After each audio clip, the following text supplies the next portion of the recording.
All righty, guys. This is Jim Collins with another episode of Journey to the Pit. Here we are again with another episode. This is part of our Journey to the Pit marathon that we're running 10 interviews in a row, back to back to back. We have a great guest tonight, just as always, Mr. Kimo Kaiama. I'm pretty sure I'm pronouncing his name correct, but he's from Shut 'em Down Game Farms located in Hawaii. Mr. Kaiama will be the first Hawaiian to come to the show. It's a very anticipated interview. Have gotten a lot of messages making sure that I was going to have him on. So it's going to be an honor. You know, a lot of the guys on the island know him. He's been well traveled and been in the GameFi industry a long time. So he's going to come on tonight to give us a inside look of how the life of a GameFi breeder located on the island. So I'm gonna go ahead and bring him on in a second, and we'll go ahead and get this interview started. So I hope everything is good. I hope the sound and everything is good. You know, we've been battling some issues since yesterday. You know, with Facebook shutting down, audio issues. So it seems like we're ready to rock and roll. We're going to get this second interview up and running and going now. Mr. Kaiama, battery is kind of low. So yeah, Kayama. Yep, Mr. Kimo Kaiama. So we're gonna bring him on right now. And his battery's a little bit low, but we will bring him back on for part two. So I hope y'all guys enjoy it. And we're gonna sit back and listen to him as he kind of takes us on his journey from the time he got into Gamefowl, and then also go into some details about how it is to raise Gamefowl on the island of Hawaii. So let me go ahead and bring our special guest in now. And here he comes. Mr. Kaiama, how are you this evening? Good, good. Good. So the audio and video is good on your end? Yeah, good for now. Yeah. All righty. All righty. So before we get started, I always say a disclaimer. So let me go ahead and say the disclaimer before we get started. All information discussed in this interview is for historical, educational, and entertainment purposes only. None of this information is intended for any illegal purposes, and all opinions are respected of the individual. So, Mr. Kimo, welcome to the show. And Mahalo. you are Mahalo with for Shut having 'em me. Down Game Farms. Yes. And what I would like to do is let the viewers know. Obviously, like I just said a few minutes ago, Mr. Kaiama is the first Hawaiian to come on Journey to the Pit. And we've been really looking for. I've been trying to get some that's one of we have did interviews with people all over the world, but Hawaii was like the last holdout.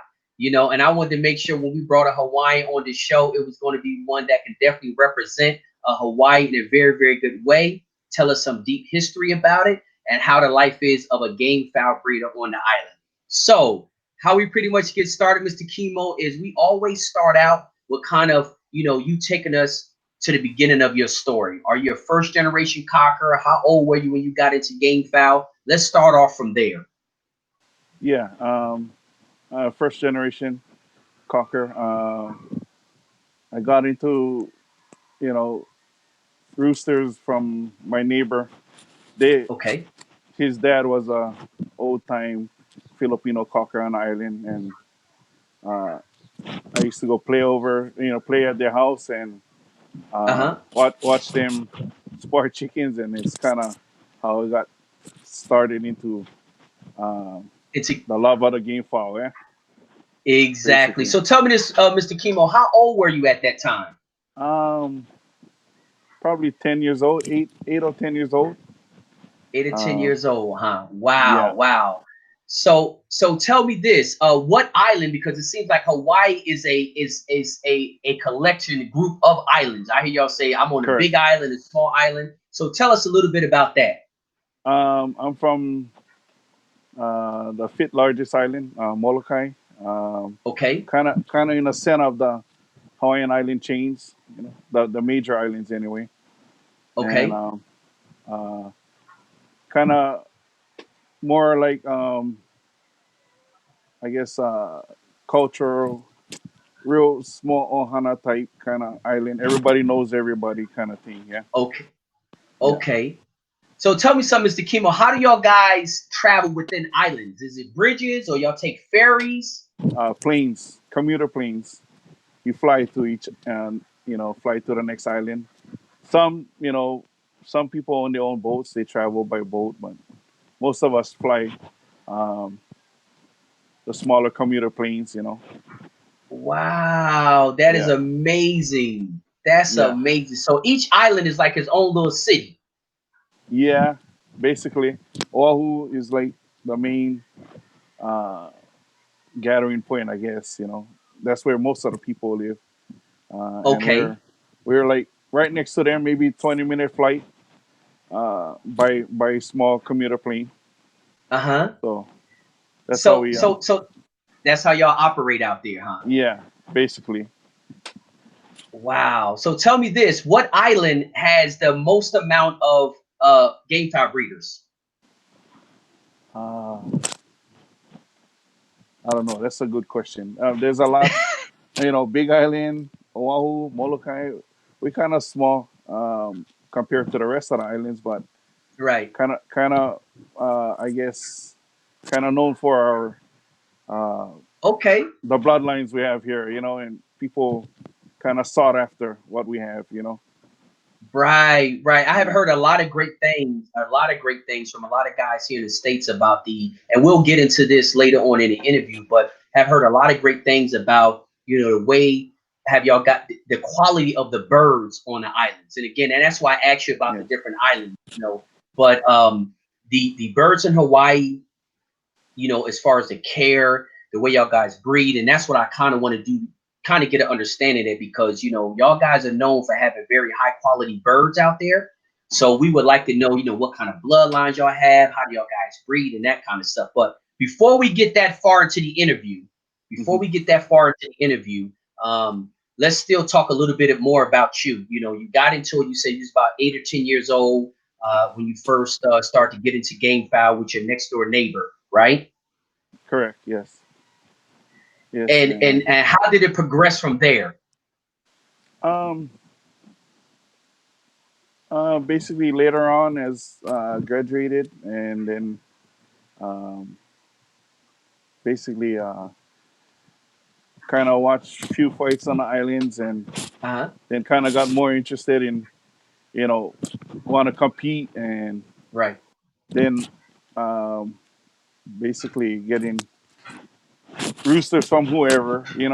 Right. Back Right. then when I started wasn't so much, only a handful of uh, people on this island had real good bloodlines, and if you Okay. wasn't in a circle, you basically you ain't getting any of those bloods. You would have to go and try find your own. So a lot of us, you know, did like most people did. Go find breeders from the states and Right. try to make friends with them and acquire some of their good bloods. And Right. Right. basically, So tell me something. Do you remember the first bloodline of birds you had? uh, I mean, shoots, I had all type of. I tried everything. All kinds, huh? Basically, yeah, yeah. At What I one point call in time, I Skittles. I tried always everything. Right. I always say it's like when I first started out, it's like I had a yard full of Skittles. You know how many colors is in a Skittle candy? So it's like you Correct, look out in correct. my yard and I had some of this, some of that, some of this, some of that, all different colors, all different bloodlines and everything. Yeah, So that's pretty much how you started also. same way. When I first got into it, is more of about the look of the rooster. Oh, that's a pretty rooster or whatever. Handsome rooster. Right. I want one of those. And then Right. as you start competing and progressing, you understand. I mean, I understood that I Right. needed like good quality bloodlines to compete with these guys. Right. It's not That's about right. how he look. It's his abilities, his gameness. That's just me anyway. That's what I did. Right. Well, that's what we talking. We talking to you. We want to hear your Yeah. your thoughts. We want to hear your thoughts. So tell me this. Back then, back in the days when it was legal, what weapon did y'all guys use? Well, was never legal here, uh, but basically long knife. We fight all long knife here. Yeah. Okay, all So long knife, huh? yeah, yeah, Wow. So yeah. so tell me this. With it being long knife, are the birds? would y'all guys have the birds in Hawaii? I know, y'all guys buy brood stock and stuff like that from the States for breeding purposes. And but is it a way, do y'all guys have a little different concept in breeding because y'all looking for a different body structure with the birds there in Hawaii versus say stateside? Um, Probably the biggest factor would be, I mean, for me would be the style of fighting. Hmm. His abilities, Hmm. and you know that's how I would breed certain type of roosters to the ability of style I want them to fight. Right, Yeah. right. So as you start to get more active, you start to realize that you need more quality versus just color and just looks. You needed things that actually carry. You would start to search for certain characteristics, Right. basically, Right. instead of Right. visual. You had to start looking for certain characteristics, right? Correct. Yeah. And then you know um, for the type of style that we fight, you know, Mm-hmm. I don't know. I mean, like Gaff, you need real game roosters, yeah. Uh, Right.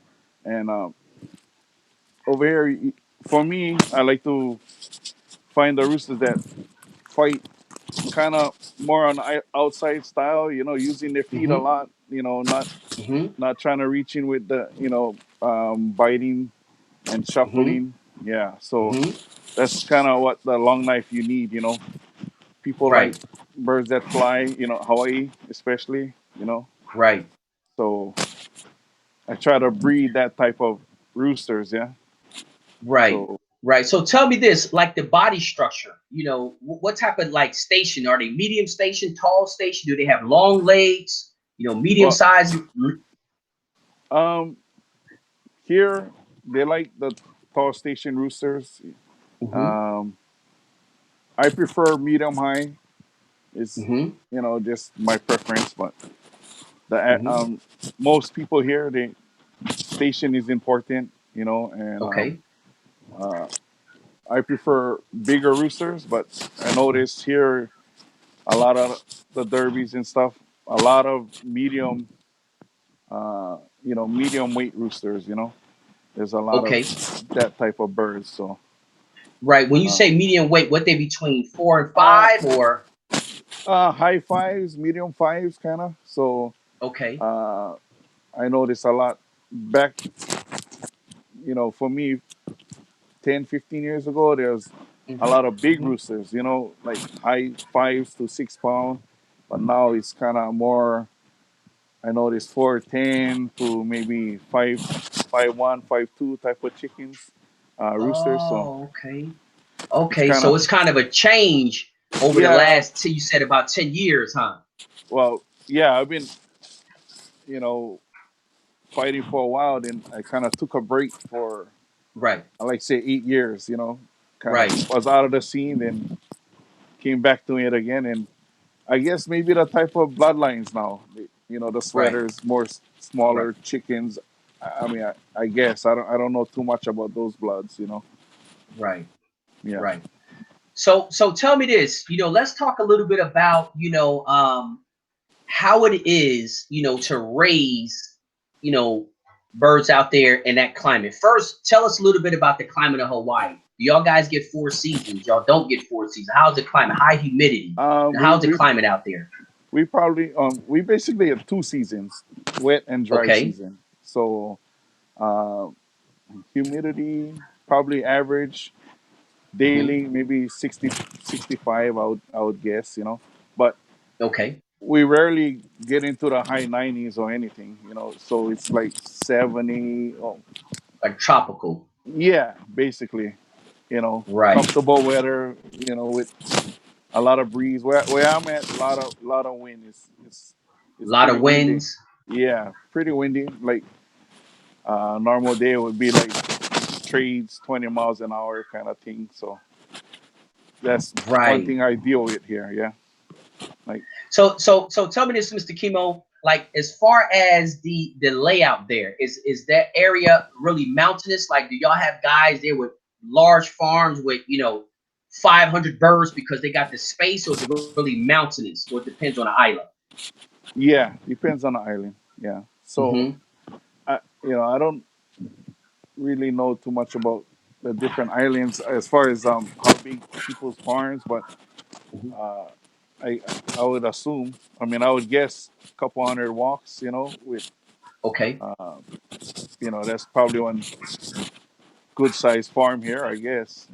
Okay. Yeah. Okay. So Mr. Kimo, tell me this: on your island, like with your setup, do y'all do use the walks? Because I know, like in Puerto Yes. Rico, they use a lot of pins. So y'all do use the walks. Do y'all use a lot of pins in Hawaii? Yeah, we probably like for me, I got a couple hundred, no, about 100 pins, and then 100 walks.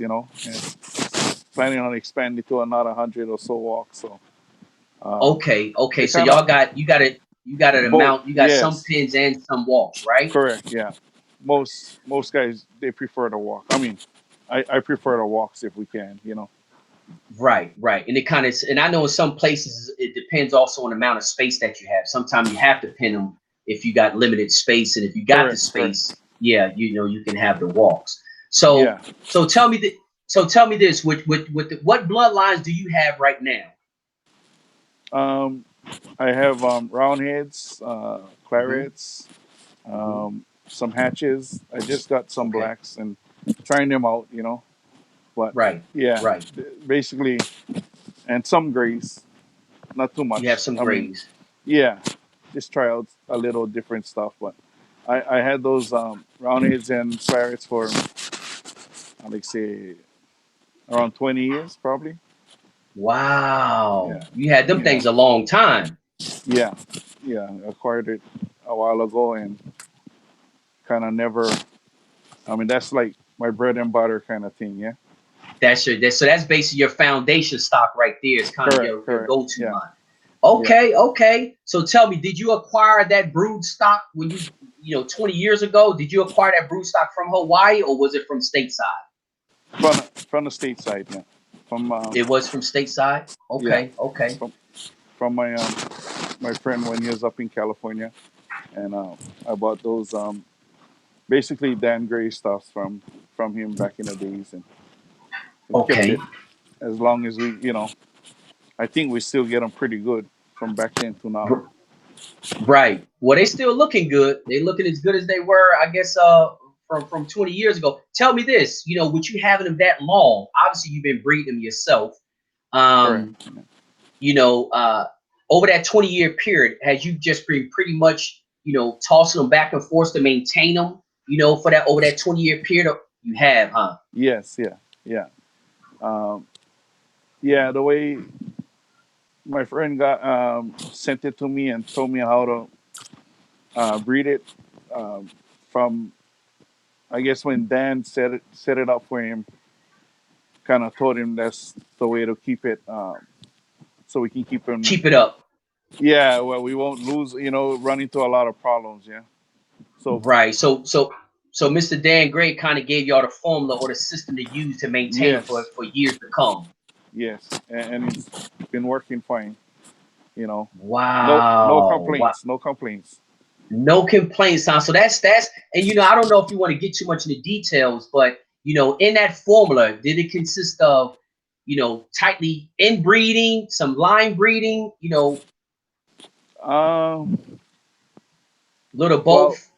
yeah, well, he set it up to where we had certain families that we crossed back and forth to each other, where um, Got you. we shouldn't.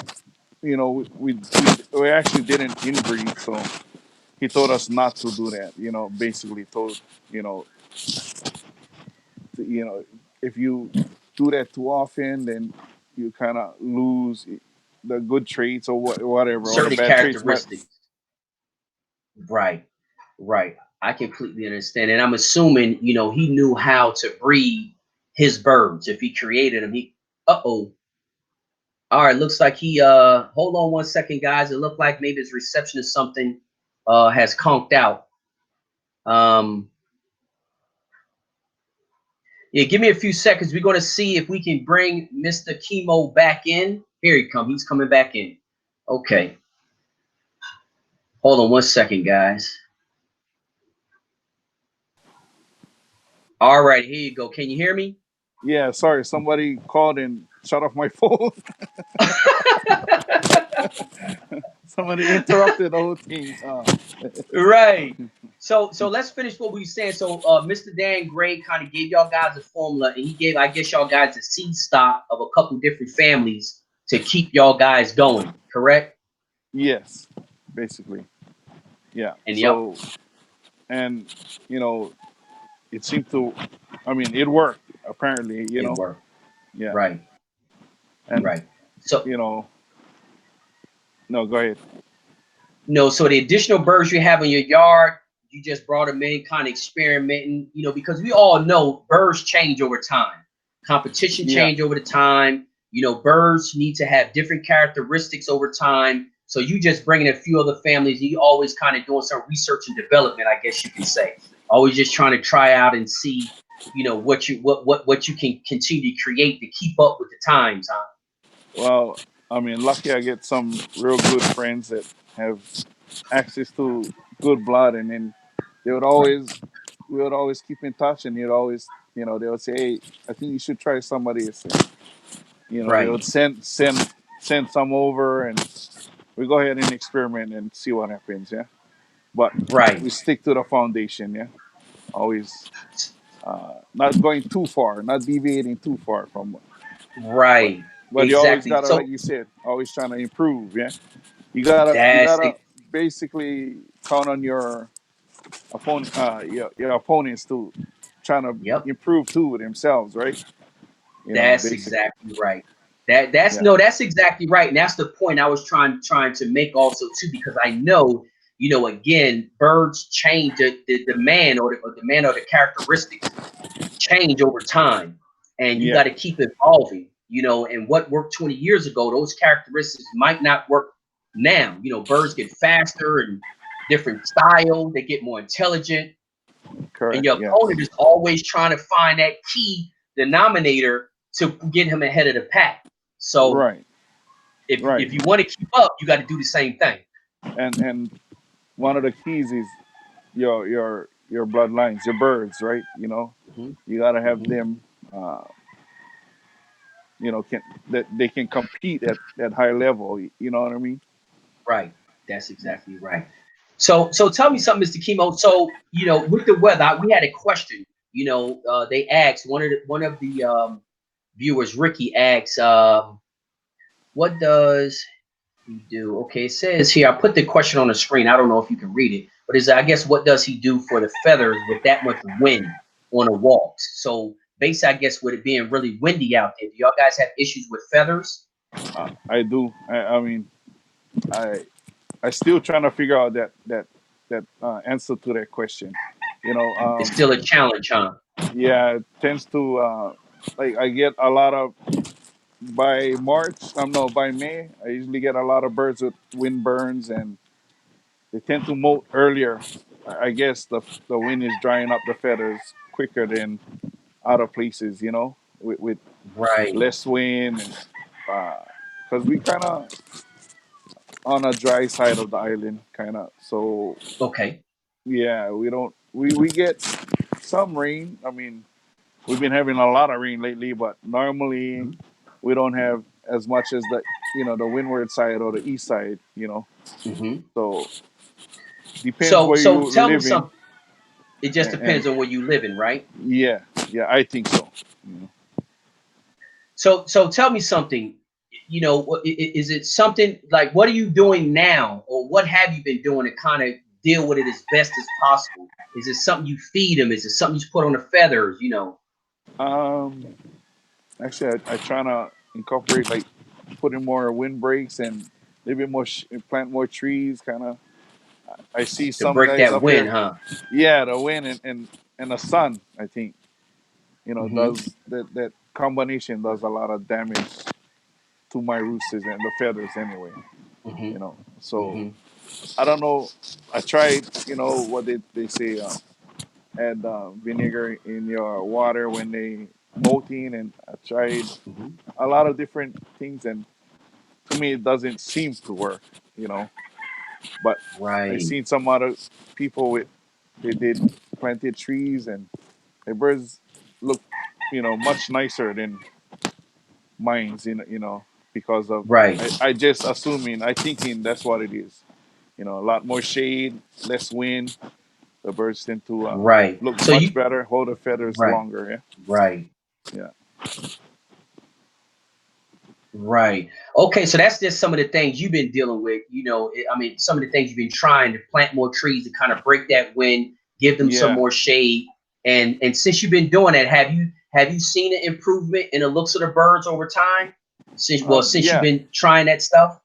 I can see that certain areas of the farm with a lot more shade, the birds tend to hold their Hmm. feathers. I mean, doesn't look as bad as the other birds without the shade. So Got you. I think Got you. it's So you working. guess you do see a difference.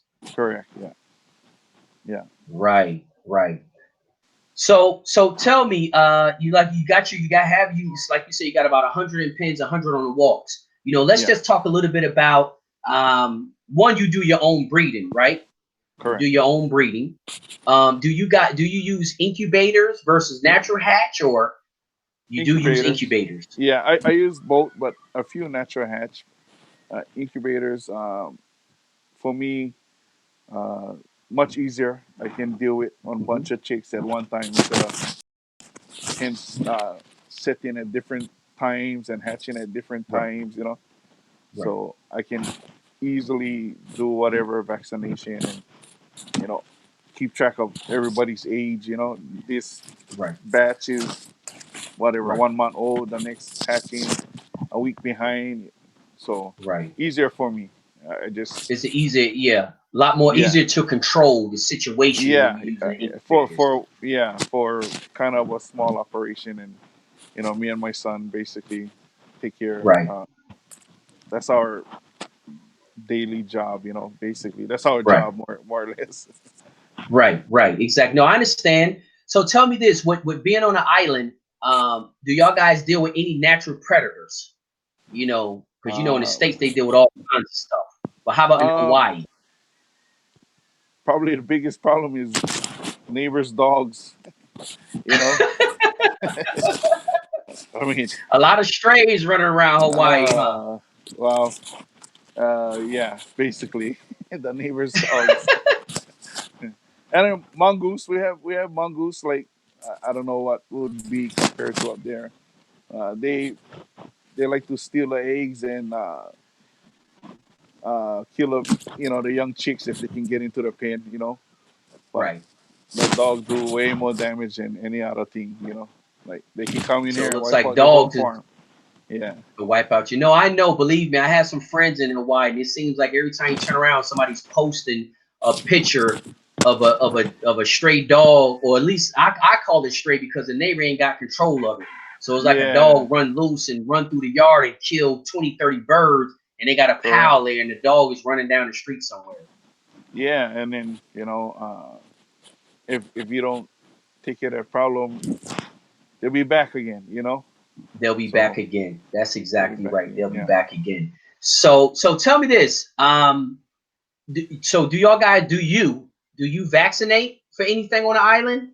yeah. I vaccinate for um, basically my biggest problem probably is pox and then what you call that. Um,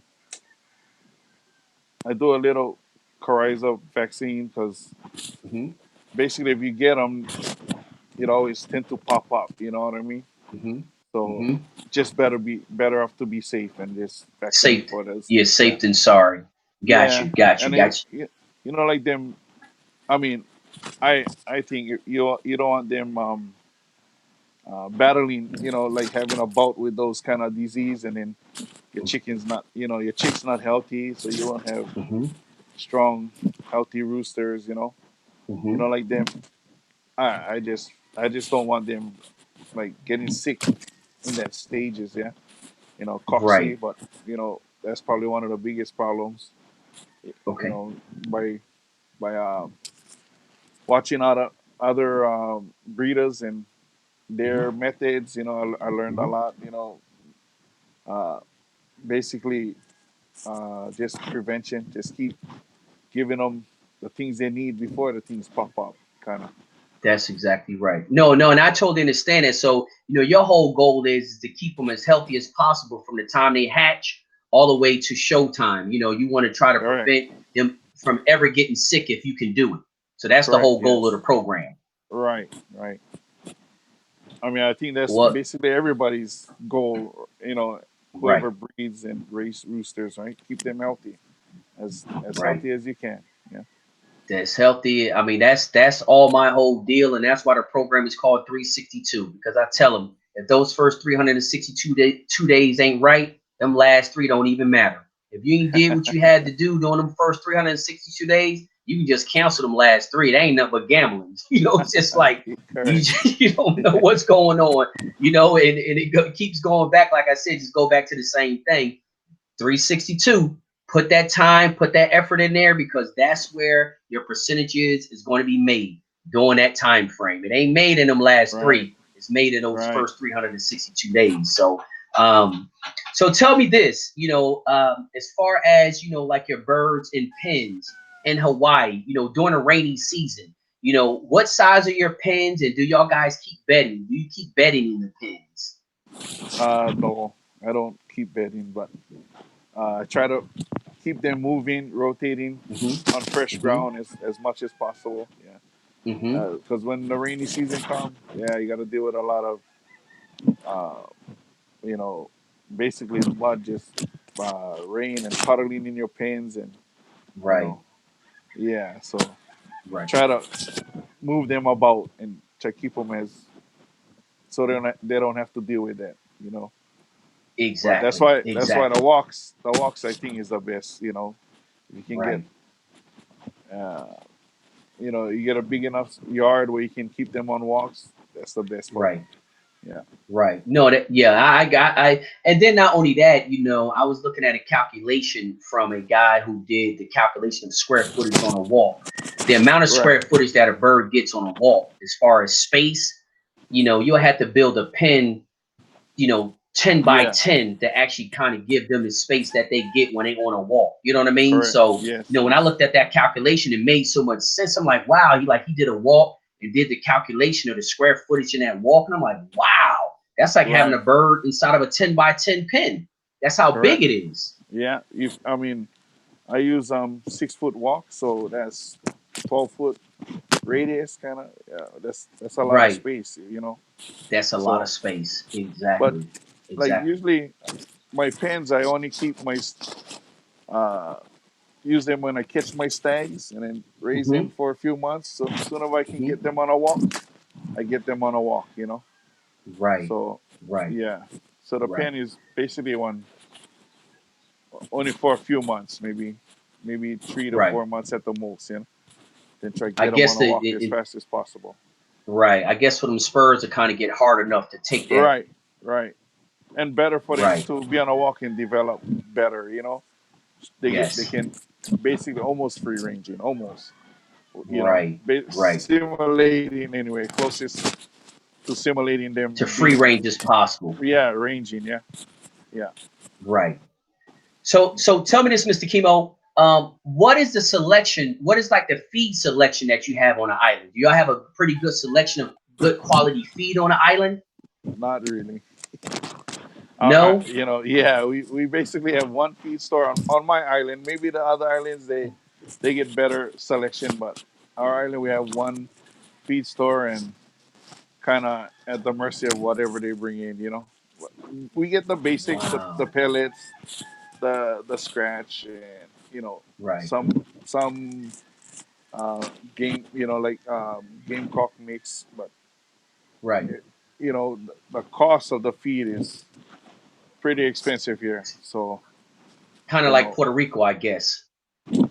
I guess Because I I know, mean, like in Puerto Rico, a bag of like Showtime is like 25, $26 for a bag of feed. 25, $26 for a bag of feed. yeah, that's around what we pay. Yeah, right around there. Okay, Yeah, around that same price. that's Yeah, that's your yeah. basic. Well, we call them caliente here. That's what they say. Sell here. So Right, it's around there, and right, you know, uh, versus in the States you can get, sacks of feed for dirt cheap. I always see them, Right. posting about how much their sacks of feed, and I'm like, damn, I wish we could get some of that. We can. You said I, you can't get it to your island, huh? I mean, we can, but the cost of shipping is crazy. So, Oh, it'd be right. So you I know, guess it seems like over there, some guys, depending on what island they located on, got an advantage because they got access to better feed, huh? yeah, I, you know, I can see the feed quality and different selection of feed. Yeah, I mean we still our feed store they help as much as can. If you want to order, it costs Right. a lot more. It cannot be helped, I guess. Hmm. So basically, they ship to Oahu, which is another island from us, and then we got to ship it again to our island. So that's where all our expenses add up. Yeah, uh, where they add to the feed. Right. That's what it costs. It is what it is. Yeah, Right. yeah. It is what it is. Right. So y'all just make the best out of what y'all got to deal with. I mean, yeah. I mean, I try to do whatever I can. Whatever Hmm. season.